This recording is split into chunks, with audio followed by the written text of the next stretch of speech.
जो लोग इस वीडियो को देखने के बाद में चैनल को सब्सक्राइब नहीं करते वो 3 दिन में गायब हो जाते हैं। तो दोस्तों मैं फिर से हाजिर हूँ आपके लिए एक और नया वीडियो लेकर, जो कि एक बार फिर से स्लेशर हॉरर मूवी पर होने वाला है। आज की हमारी इस मूवी का नाम है नो सॉलिसिटर्स। तो आइए देखते हैं मूवी में क्या होता है। खूबसूरत दिन से होती है जहाँ पर कुछ लोग अपने सुबह का टाइम पार्क में घूमकर और खेलकर एंजॉय कर रहे थे। अब वहाँ पर एक घर दिखाया जाता है जहाँ पर एक बोर्ड पर ये लिखा हुआ था नो सॉलिसिटर्स, जिसका मतलब होता है कि यहाँ पर सेल्समैन का आना मना है। फिर हमें एक लड़की दिखाई जाती है जिसका हाथ बंधा हुआ था, उसे एक बेड पर बांधा गया था और बहुत रो भी रही थी और चिल्ला भी रही थी। और तभी कोई आदमी आकर उसके कपड़े खोलता है और फिर वो उसकी बॉडी को टच भी करता है। वो लड़की रोते हुए अपनी जान की भीख मांग रही थी और तभी अचानक वो आदमी उस लड़की के ब्रेस्ट को काटने लगता है, जिससे कि वो लड़की बस चिल्लाती रह जाती है। अब ये सीन यहीं पर कट होता है और कहानी अब एक डॉक्टर की तरफ आती है जिसका नाम लेविस था और वो एक फेमस ब्रेन सर्जन था और उसके नाम की ही वजह से उसका हॉस्पिटल बहुत ज्यादा फेमस था। और लुइस भी अपनी कामयाबी से बहुत खुश था। उस शहर में पुलिस स्टेशन में बहुत सारे लोगों के मिसिंग होने की रिपोर्ट्स आ रही थी और पुलिस एक भी मिसिंग पर्सन को नहीं ढूंढ पा रही थी। और फिर तभी एक औरत वहां पर मिसिंग रिपोर्ट लिखाकर उस लड़की का फोटो देती है जिसे हमने मूवी की शुरुआत में देखा हुआ था।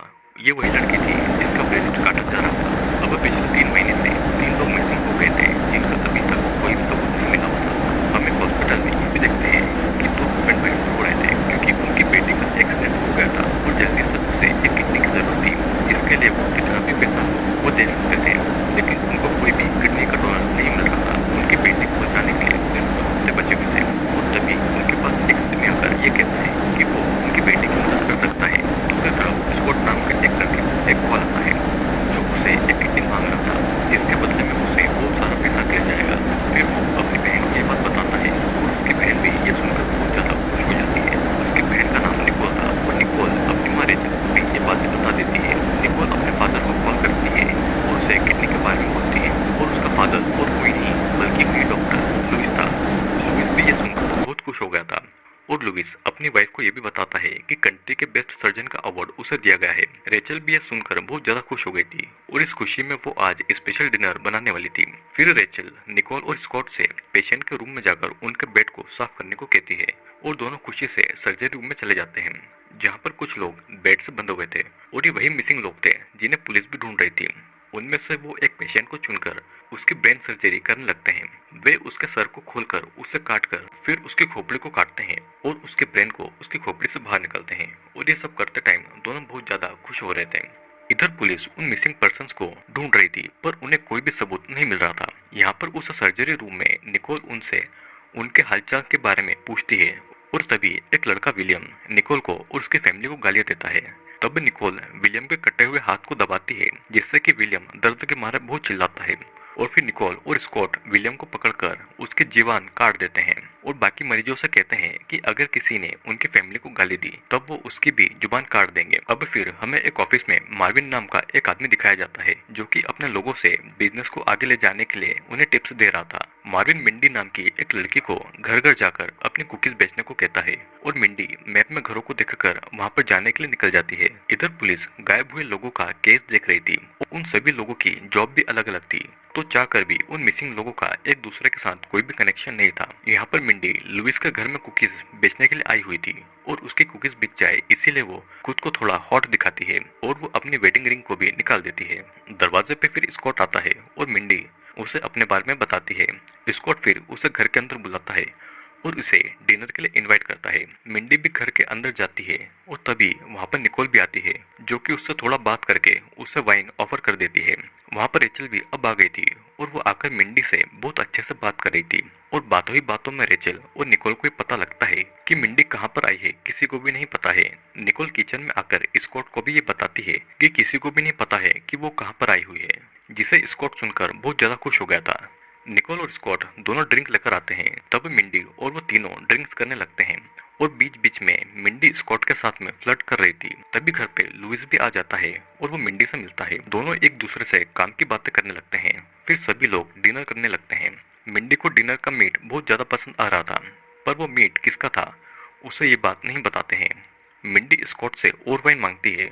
स्कॉट फिर वाइन में कुछ दवाई मिलाकर उसे पिला देता है और वाइन पीने के बाद में मिंडी थोड़ा बेहोश होने लग गई थी। मिंडी जब नीचे बैठी हुई थी तब लिविस बताता है कि वो ह्यूमन बॉडी के पार्ट्स का बिजनेस करता है और फिर मिंडी नशे की वजह से बेहोश हो जाती है। अभी वे लोग मिंडी को भी नीचे बेसमेंट में लेकर उन पेशेंट के साथ में रख देते हैं और फिर वे सभी किडनी डोनर के लिए जैक नाम के एक पेशेंट को सिलेक्ट करते हैं। सभी फिर जैक की किडनी निकालने लगते हैं और लुइस साथ ही साथ अपने बच्चों को भी ऑपरेशन करना सिखा रहा था। अब इस बार पुलिस हॉस्पिटल्स में मिसिंग पर्सन्स के बारे में पूछताछ करने जाती है। वो वहाँ पर उन डॉक्टर्स को मिसिंग पर्सन्स की फोटोज दिखाते हैं, पर हॉस्पिटल वालों को उन सभी के बारे में कुछ भी नहीं पता था। अब पुलिस वहाँ से चली जाती है और तब वहाँ पर लुइस का आदमी किडनी डिलीवर करने आता है। तब भी उस आदमी को दिखाई देता है कि एक और परिवार को अपने बच्चे के लिए एक हार्ट की जरूरत थी। वो आदमी कॉल करके ये बात स्कॉट को बता देता है। स्कॉट ये बात अपनी फैमिली को बताता है और ये सब ये सुनकर बहुत ज्यादा खुश होते हैं क्योंकि इन सब से उनके पास बहुत ज्यादा पैसा आने वाला था। निकोल और रेचल ने तो अपनी शॉपिंग की लिस्ट भी बना ली थी। अब फिर स्कॉट किसी के बॉडी के कंकाल को मशीन में पाउडर बना रहा था। वे यहाँ पर लोगों के इम्पोर्टेंट बॉडी के पार्ट्स को बेच देते हैं और जो पार्ट्स नहीं बिकते हैं वे उन्हें खा लेते हैं और कंकाल का पाउडर बना देते हैं, जिससे कि कोई भी सबूत नहीं बचता और इसीलिए वे अभी तक नहीं पकड़े गए थे। अब सीन कट होता है और निकोल घर का सामान लेने के लिए जाती है और रास्ते में उसे ऐसा लगता है कि कोई उसका पीछा कर रहा है और तभी अचानक एक आदमी वहां पर आकर निकोल को पीछे से पकड़ लेता है। वो निकोल को एक दीवार पर ढकेल देता है और तब निकोल का एक ईयरिंग वहां पर गिर जाता है। वो आदमी उसका रेप करना चाहता था, पर निकोल खुद उस आदमी को सेड्यूस करने लगती है और वो अपने शर्ट के बटन खोलकर अपने बॉडी के पार्ट्स को उसे दिखाती है। फिर निकोल भी उसकी पैंट खोल के उसे प्लेजर देने लगती है और तभी अचानक निकोल एक चाकू निकालकर उस आदमी का प्राइवेट पार्ट भी काट देती है। वो आदमी दर्द से बहुत चिल्लाता है और फिर निकोल चाकू से उसका गला काटकर उसका प्राइवेट पार्ट कच्चा ही खा जाती है। अब कुछ देर के बाद में पुलिस को भी उस बॉडी के बारे में पता लग गया था और पुलिस भी ये देखकर हैरान थी कि उसका प्राइवेट पार्ट कटा हुआ है और वो कहाँ गया है। अब पुलिस क्राइम सीन को देखने जाती है, तब उन्हें वहाँ पर निकोल की ईयरिंग मिल जाती है, तो वो उसे एग्जामिन करने के लिए लैब में भेज देते हैं। इधर बेसमेंट में मिंडी होश में आकर चिल्ला रही थी। वो बहुत डरी हुई थी और उसे कुछ समझ नहीं आ रहा था कि यहाँ पर क्या चल रहा है। तभी वहाँ पे कैद प्रिंसिला नाम की एक औरत ये कहती है कि चिल्लाने से कोई भी फायदा नहीं है, कोई भी तुम्हारी आवाज यहाँ से नहीं सुनेगा और ना ही हम यहाँ से कभी भाग पाएंगे। विलियम कहता है कि हम सभी लोग मरने वाले हैं और प्रिंसिला ये पूछती है कि तुम यहाँ पर कुछ बेचने आई थी, जिस पर मिंडी हाँ कहती है। अब जैक उससे पूछता है कि क्या किसी को तुम्हारे बारे में पता है कि तुम कहाँ पर आई हो, और मिंडी कहती है कि इस बारे में किसी को भी नहीं पता है। विलियम आगे कहता है कि तब तो हमें कोई भी नहीं बचाने आएगा। मिंडी ये समझ नहीं पाई थी कि लुइस डॉक्टर है और रेचल नर्स, फिर वो लोगों को ऐसे क्यों किडनैप करके रखते हैं और किडनैप हुए लोगों को कोई भी क्यों नहीं ढूंढ रहा था। मिंडी को उनकी बातों से ये पता लगता है कि वे सिर्फ उन्हीं लोगों को किडनैप करते हैं जिनका आगे पीछे कोई न हो या फिर किसी को भी इस बारे में पता नहीं हो कि वो लास्ट टाइम कहाँ पर गए थे। प्रिंसिला मिंडी से कहती है कि वे लोग हमारे बॉडी के पार्ट्स को बेच देते हैं, कि उससे भी बुरा तो ये है कि वे सभी कैनिबल्स हैं, मतलब कि वे इंसानों को मांस खा जाते हैं। अब मिंडी को भी ये समझ आ गया था कि उस दिन जिस मीट की वो तारीफ कर रही थी वो असल में इंसानी मांस था और वो इंसानी मांस खा रहे थे। अब स्कॉट लुइस को लास्ट मंथ की इनकम दिखाता है जो कि ह्यूमन बॉडी के पार्ट को बेचकर आए हुए थे, जिसे देखकर सभी बहुत खुश थे। फिर लुइस और रेचल कहीं पर बाहर जाने वाले थे, तो वो रात के खाने के लिए स्कॉट और निकोल को इंसानी मांस रेडी रखने को कहकर वहां से चले जाते हैं और दोनों बच्चे रात के खाने के लिए बहुत ज्यादा खुश थे और वे बेसमेंट की तरफ चले जाते हैं। बेसमेंट में मिंडी उनसे झूठ कहती है कि उसके बॉस को पता है कि वो कहाँ पर है और वो उसे बचाने के लिए पुलिस को भेज देगा, लेकिन उनको भी पता था कि मिंडी झूठ बोल रही थी। निकोल स्कॉट से मिंडी को ऑपरेशन रूम में ले जाने के लिए कहता है और ये सुनकर मिंडी बहुत ज्यादा डर गई थी। वो कहती है कि मेरे सारे पैसे तुम रख लो और ये किसी को, मैं यहाँ से जाने के बाद में किसी को कुछ भी नहीं बताऊंगी। और तभी स्कॉट कहता है कि हमें हमारी फैमिली का बिजनेस भी तो चलाना है और डॉक्टर की नौकरी में कहाँ पर ज्यादा प्रॉफिट होता है। और निकोल विलियम को चिल्लाते हुए कहती है कि उसकी जीभ को पकाकर खाने में कितना ज्यादा मजा आएगा। फिर ऑपरेशन रूम में मिंडी को एक बेड पे हाथ पैर फैलाकर बांध दिया जाता है।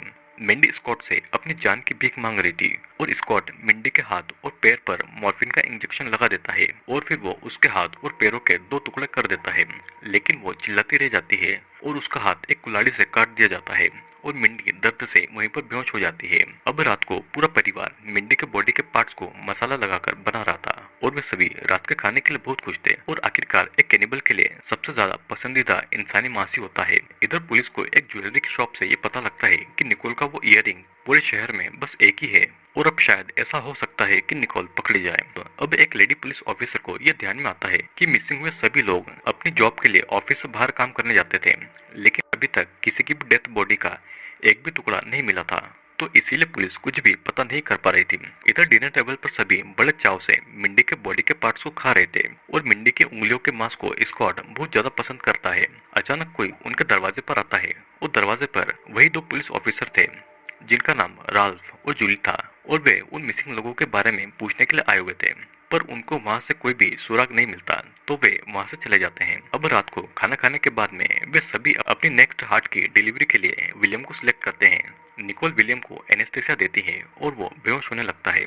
वे लोग विलियम को ऑपरेशन रूम में लेकर जाते हैं और फिर उसका दिल निकालने लगते हैं। लुइस निकोल को ये सारी सर्जरी सिखा रहा था। वो कहता है कि वो किसी एक की लाइफ बचाने के लिए किसी दूसरे की जान ले रहे हैं, लेकिन असल में वे किसी की जान बचा भी नहीं रहे थे। वे तो बस अपने पैसे बना रहे थे और इंसानी मांस को स्वाद लेकर खा रहे थे। लुइस ने तो दुनिया के सामने अपना नाम कमा ही लिया था कि वो बेस्ट सर्जन है। अब दूसरे दिन वही दो पुलिस ऑफिसर राल्फ और जूली उसी ज्वेलरी शॉप में पूछताछ करने के लिए जाते हैं और वहां से उन्हें पता लगता है कि वो इयररिंग 4 लोगों ने लिया था और जिस कस्टमर ने पेमेंट किया था जूली उसका एड्रेस मांगती है। इधर बेसमेंट में विलियम का दिल निकाल लिया गया था और उन लोगों ने उसे मशीन की मदद से जिंदा रखा हुआ था ताकि उसके बाकी के बॉडी के पार्ट्स भी जरूरत के टाइम काम में ले लिया जाए। विलियम को देखकर बाकी सब भी बहुत ज्यादा डरने लगते हैं कि पता नहीं अब उनके साथ में क्या होगा। वे लोग वहां से भाग भी नहीं सकते थे क्योंकि लिवेस के परिवार ने उनका एक हाथ और एक पैर काट कर रखा हुआ था ताकि वे कभी भी यहाँ से भाग नहीं पाए, और अगर वे भागते हुए पकड़े भी जाए तो उनके जख्मों पर और ज्यादा दर्द बढ़ने की मेडिसिन उनको दी जाएगी। जैक से विलियम का दर्द नहीं देखा जा रहा था तो वो किसी तरह से उठकर विलियम की मशीन बंद कर देता है ताकि उसे सुकून की मौत मिल जाए, और सभी विलियम की इस हालत पर बहुत ज्यादा दुखी होते हैं। स्कॉट जब वहां पर आता है तो देखता है कि विलियम मरा हुआ पड़ा है और वे सभी पर गुस्सा करता है। स्कॉट और निकोल जैक को ऑपरेशन रूम में ले जाकर उसे बहुत ज्यादा टॉर्चर करते हैं। वे हथौड़े से उसके एक पैर को तोड़ मरोड़ देते हैं और वो दर्द के मारे बहुत चिल्ला रहा था। उसकी चीखों से प्रिंसिला और मिंडी भी डर गई थी और वे जोर जोर से रोने लगी थी। निकोल जैक को दर्द बढ़ाने का इंजेक्शन देती है और जैक तब उसको गाली देता है। स्कॉट और निकोल एक ग्रिल गन से जैक के मुंह के अंदर चोट करने लगते हैं और उसे बार बार उसके दर्द को बढ़ाने का इंजेक्शन भी दिया जा रहा था। स्कॉट के हाथ में एक हथियार था जो कि जैक खुद ही उस हथियार को अपनी आंख में घुसाकर मर जाता है क्योंकि वो इतना दर्द नहीं सहन कर पा रहा था। फिर निकोल जैक की आंखों को निकालकर खा जाती है और स्कॉट उसकी दूसरी आंखों को निकालकर खा लेता है, और ये सब देखकर मैंडी उल्टी कर देती है। स्कॉट और निकोल लुइस को कॉल करके ये सारी बात बता देते हैं ताकि कोई नुकसान न हो जाए, क्योंकि अगर कुछ नुकसान हो जाता है तो बॉडी के पार्ट्स को नहीं बेच पाएंगे।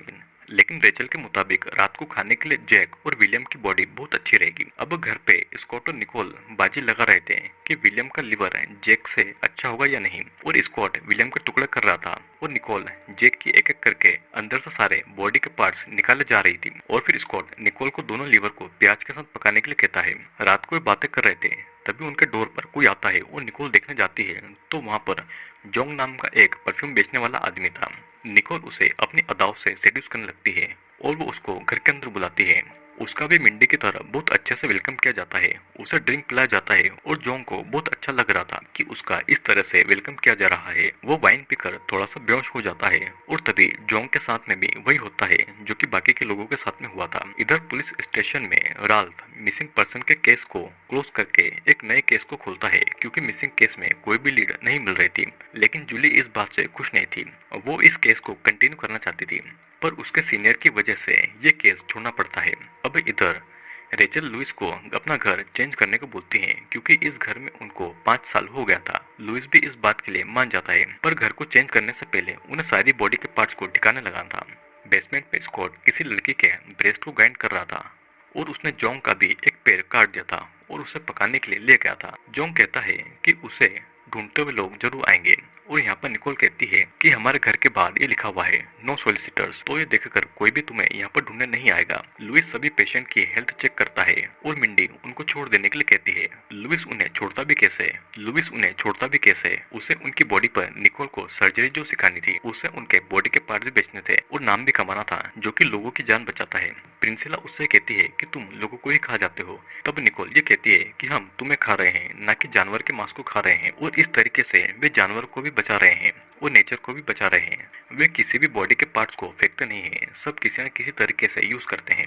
अगर हम बुरे हैं तो तुम भी बुरे हो, जो कि नो सोलिसिटर्स का बोर्ड देखकर भी हमें डिस्टर्ब करने आ गए थे और इसीलिए अब तुम्हें यहाँ पर आने की सजा मिल रही है। उसी रात को लुइस के घर पर एक चोर आता है। वो घर पे चोरियां करने लगता है और फ्रिज से मीट निकाल कर खा जाता है, पर वो उसे अच्छा नहीं लगता है तो वो उसे थूक देता है क्योंकि वो इंसान का मांस था। फिर वो उसी बेसमेंट में जाता है और वहाँ पर उन सबको देखकर वो शॉक्ड हो गया था। मिंडी उस चोर से मदद मांगती है और वो उसे सब कुछ बताती है कि वे लोग कैनिबल्स हैं और उनके बॉडी के पार्ट्स को बेचते हैं। वो चोर वहाँ से निकलकर पुलिस को कॉल करने का वादा करता है और तभी वहाँ पर निकोल चोर को बेहोशी का इंजेक्शन देने आ जाती है, पर चोर उसे मारकर भाग जाता है। चोर को भागता हुआ देखकर लुइस की पड़ोसी पुलिस को कॉल करके ये सब बता देती है, पर पुलिस ऑफिसर राफ इस बात पर ज्यादा ध्यान नहीं देता है।